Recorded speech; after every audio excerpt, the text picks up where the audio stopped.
Michael and I worked together for a number of years from within New Bilibid prison with religious volunteers and former convicted criminals who too had turned from their lives of crime and were on their own paths of reformation. Michael was able on a number of occasions share his story and speak to men on death row who were awaiting confirmation of their death penalty. We worked from our experience and knowledge of a criminal lifestyle to assist many on their own paths of reformation.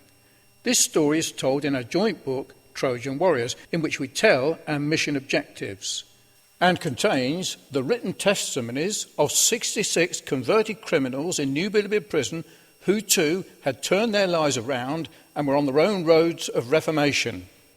This work is supported and endorsed by the Under-Secretary of Justice at the Department of Justice in the Philippines and the Director of the Bureau of Corrections in New Bilibid prison, who both wrote forwards to our book.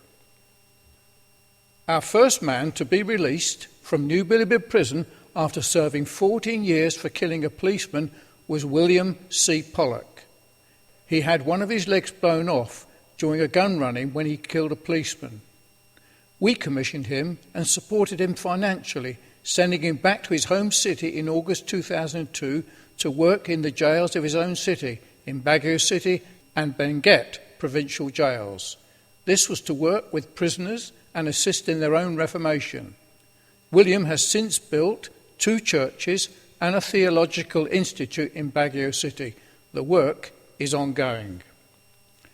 Sadly, my brother Michael died in prison of tuberculosis in 2005, before our vision of bringing help to many was realised, but the work continues in England. I have turned our true story into a play in the form of a punk rock opera called Borstal Boy. This is with a view to perform it in prisons of the UK. We have permission for its first performance to be performed in HMP Prison Aylesbury, and this work is supported by His Royal Highness Prince Charles himself. Prince Charles had written to thank me for sending him the video regarding the drugs problem in Stubbington Village and for a copy of my book, Converted on LSD Trip.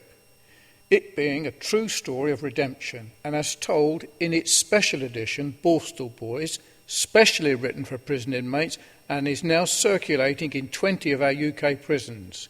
It is believed that through the performing arts, drama and music we can educate and effectively assist in the rehabilitation of others and in crime prevention and drug misuse.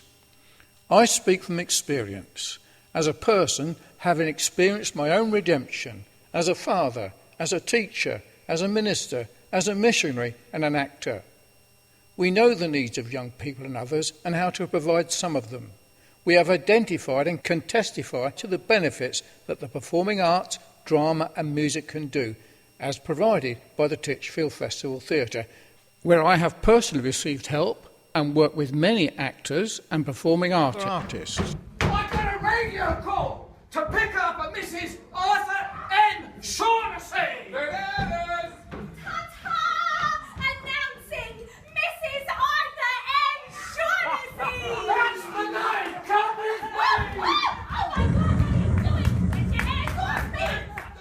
And I believe such recreation is an ideal means to fulfil the needs of creative young people and so prevent and keep them from going off the rails. We can't afford to deny them this benefit. All our work has been self-funding without having to recourse or request for money from private or charitable sources. For this reason, it is proposed we too form a charitable incorporated organisation to further our work and to help others. I'm thankful for the help received from Titchfield Festival Theatre. By this means, my endeavours to stage Borstal Boy punk opera in HMP Aylesbury and other prisons may be realised. Please take a look at the foreword written for my book, Converted on LSD Trip, by Dr. Philip Fleming, the consultant psychiatrist with special responsibility for drugs and alcohol services in Portsmouth. He says, "This book, Converted on LSD Trip, is an inspiring story of a life that has been turned from crime to a positive account and may be of help to others who find themselves directionless and involved in crime and drug misuse. And in this connection, please view our YouTube documentary video playlist that I produced that highlights the problems that we seek to address.